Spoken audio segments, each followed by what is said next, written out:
Yeah, good morning. Still this afternoon here in the Scottish Borders. Still a bit bunged up with the old cold. Never mind. Got quite a few articles that I've picked up recently that I want to share with you, but this one definitely has to go first. I'm sure some of you have seen this already. Kathleen Zellner tweeted about it. That up there. So this is an article saying by Sal Sankamani, the 10 best true crime docu-series on Netflix. The 10 Netflix true crime docu-series here expose the rot at the core of many of our venerated institutions. And this is obviously seen from the Mormon killings, where the guy was experimenting with explosives. But anyway, let's just crack on and we'll read through the whole article. Be interested to see what number one is. Although you might have already guessed what number one is. The scarcity of new narrative content that resulted from last year's COVID-19 shutdowns prompted many viewers to take a dive into the network's vaults to find something new to binge on. The breadth of Netflix's catalogue of true crime documentaries in particular is deep and wide, with truly something for everyone, or at least some type of murder for everyone.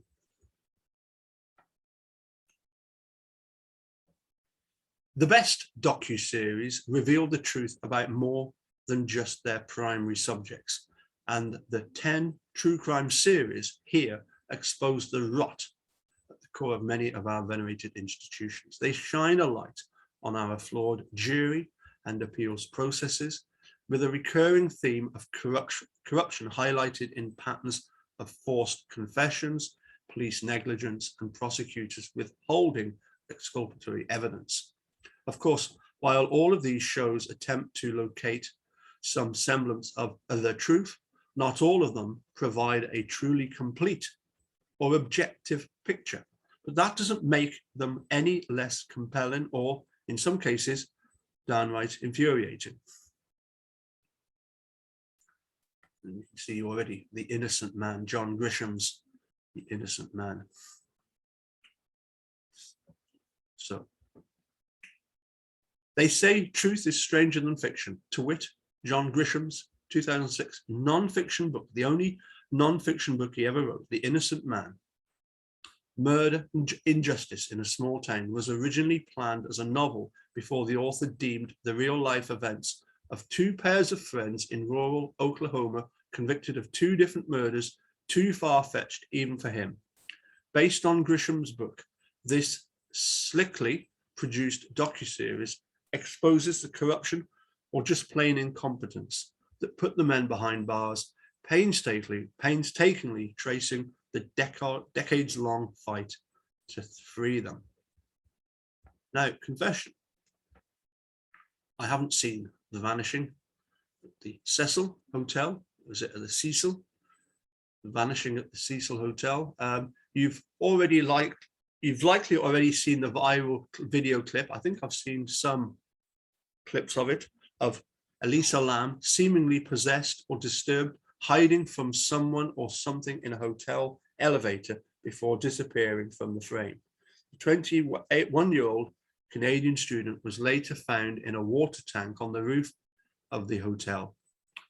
Joe Burling's crime scene, The Vanishing at the Hotel, fills in many of the blanks surrounding Lam's death, using entries from her online journal to paint a portrait of a bright young woman struggling with mental illness.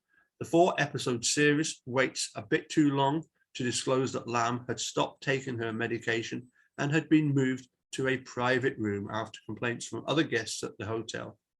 But it also details the long sordid history and reveals the macabre particulars about how Lam's body was discovered. Now, Wild Wild Country. I did watch this, and I've watched it a couple of times and thoroughly enjoyed it. And I must admit, there were times when I couldn't help but feel sorry for the people being interviewed and say, you know, why were people so against this idyllic life that they'd created for themselves? But, you know, if you're different, then people aren't going to like you.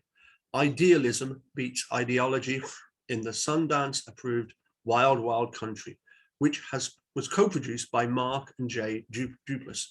The docuseries takes a thorough, measured, and cinematic approach to recounting the creation and unraveling of a spiritual commune,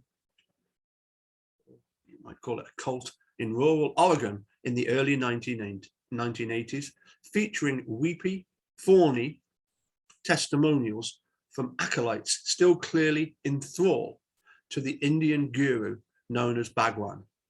The series' main focus, though, is Bhagwan's close confidant, Sheila Patel, who resorted to assault and attempted murder in her quest to protect the commune. A feature film directed by Barry Levinson and starring a lady as Sheila is currently in the works. Well, that's good. This next one, The Devil Next Door, Demaniuk. Oh, wow. That was interesting. The Devil Next Door, like many of the shows on the list, The Devil Next Door is notable not just because of the gravity of its subject matter, but because of its exposure of a flawed justice system, in this case, Israel's. John Demaniuk, a retired auto worker from Cleveland, who was accused of being the Nazi prison camp guard known as Ivan the Terrible, makes for an easy villain, smirking at the camera and toying with his supposed victims throughout the years-long ordeal, despite proclaiming his innocence. But his trial, overseen by judges who clearly made up their minds, and a courtroom filled with boisterous spectators and Holocaust survivors hungry to watch Demaniuk hang, speaks to not just the hazards of delayed justice, but to the extent to which vengeance can be binding. Oh, Ted Bundy. My goodness, Ted Bundy. Number of conversations I had with the dude about Ted Bundy. Brilliant, brilliant mind. Kind of a shame that they, when they were getting so much information from Ted Bundy, that they then decided it's time to execute him. But nevertheless, sourced from over 100 hours of interviews and archival footage of serial killer Ted Bundy, Joe Berlinger's Conversations with a Killer, the Ted Bundy tapes, offers a unique, disturbing look inside the mind of one of the world's most infamous psychopaths. Bundy is, at turns, elusive, confrontational, and charismatic. He recounts, largely in the third person, the details surrounding dozens of murders that he committed in the 1970s, resulting in a candid but detached chronicle of his crimes. Even more unsettling is footage of the public that gathered outside the prison where he would be executed in 1989, cheering and shrieking over his impending death via electric chair. What starts out as an unprecedented glimpse at a killer's motivations ultimately becomes an indictment of an entire nation's insatiable, I'll get it right in a minute, insatiable bloodlust.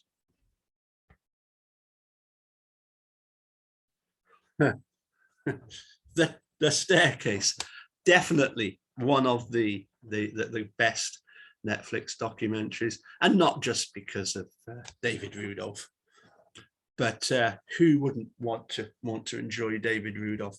I've had the huge pleasure of seeing David Rudolph on 3 separate occasions in Amsterdam, in Sydney, and Melbourne. And I tell you what, if you ever get the chance to go and see him, you must go and see David Rudolph. Anyway, plug for David, done and dusted. The Staircase. About halfway through the 13-episode docuseries The Staircase, you start to question whether Michael Peterson actually killed his wife. The then 58-year-old novelist admitted to having sexual relationships with other men during his marriage, and the defense's assertion that Kathleen Peterson died from a fall down the stairs strains credulity. That's a Luke Berg quote, isn't it? But did the prosecution make their case beyond a reasonable doubt? It's a question that looms large over many of the shows on the list. In this instance, a smug, corrupt expert witness, Dwayne Drever, and other glaring prosecutorial blunders, Sami Shabani, not to mention French filmmaker Jean-Javier de Lestrade's humanizing, no-holds-barred approach make it impossible not to root for a man who clearly had the means, the motive, and the opportunity to commit such a grisly murder. Well, yeah. Obviously, that the writer of this article has not had the benefit of going and seeing David Rudolph and actually realizing that, yeah, these barred owls could really have been the problem. Murder Among the Mormons. I did watch this recently and I thought it was very, very interesting. Again, a very, very clever person who was able to trick so many people. In the 1980s, former Mormon missionary Mark Hoffman was accused of forging countless historical documents, some of which directly contradicted the teachings of the Latter-day Saints Church, including one that claimed a white salamander, not an angel, led Joseph Smith to the Book of Mormon. The church teaches that God lives on a planet called Kolob, but folklore about amphibians with spiritual GPS was apparently a bridge too far. And Latter-day Saints leaders began to buy Hoffman's documents in order to keep them concealed. Murder Among the Mormons recounts the fallout of the so-called Salamander Letter, which shook the faith of church members and resulted in 2 gruesome, pointless murders. On the surface, it's a story about greed and deception, but the series also accurately depicts Hoffman as an amoral genius who understood that, like the foundation of all organized religion, perception is reality. Next, don't mess with cats. Wow, yes, very, very interesting. It's another docuseries about yet another serial killer, only this one murders kittens and has a group of intrepid internet sleuths on his tail as he goes on the run across the globe. At a lean, easy to binge 3 episodes, this stylish series manages to squeeze in a tour of the dark web, a brief lesson in photo metadata, and as it turns out, pivotal breakdown of the killer's obsession with American Psycho and Basic Instinct. Invoking another Sharon Stone erotic thriller from the 90s, Slither, the show's main talking head, a Las Vegas casino number cruncher, even breaks the 4th wall at the end of the final episode to indict us in our voyeuristic complicity.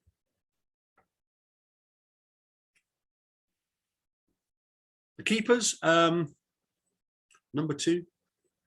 It was interesting. I would have to say that Netflix's The Confession Killer would be my number 2, especially for the fact that it shows the corruption of the Texas Rangers, the FBI, and the outstanding moral fiber of Vic Fussell, who, of course, we've had the benefit of having a chat with, and I'm looking forward to reading parts 2 and 3 of Sharks, Rhinos, and Unicorns. But anyway, The Keepers, Ryan White's The Keepers traces the unsolved murder of a Catholic nun in Baltimore in 1969 through the perspective of the former students at the all-girls high school where the 27-year-old taught English and drama.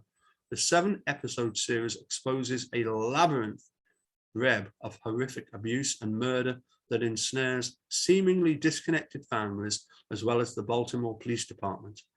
It's poetic, sprawling, and devastating, exploring not just the impact that rape has on the victims and their families, but also the deep systemic corruption of both our religious and civil institutions. And number one,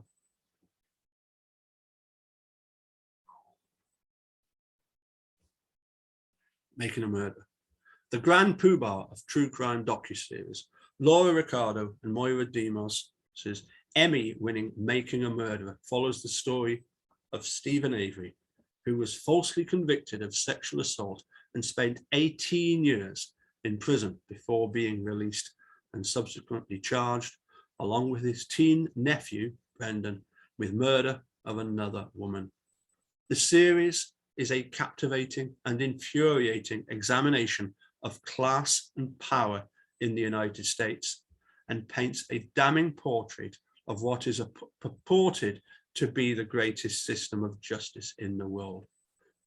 Though Avery remains the focus throughout, the star of season 2 is the calm-spoken and unflappable Kathleen Zellner, the appeals attorney who slowly and methodically succeeds in dismantling the prosecution's already flimsy case. Okay, so I thought that was quite an interesting little article. I'll say number one, you guessed it, Making a Murderer. Okay, don't know if I'm doing a chat with Pete later on, but don't worry, I'm going to get back on the train, and I've got a load of articles I want to share with you. Some very, very interesting, a very interesting case here in the UK with so many parallels. But anyway, we'll save that one for another day. Okay, well, thanks for tuning in. We'll catch you again soon. Bye for now.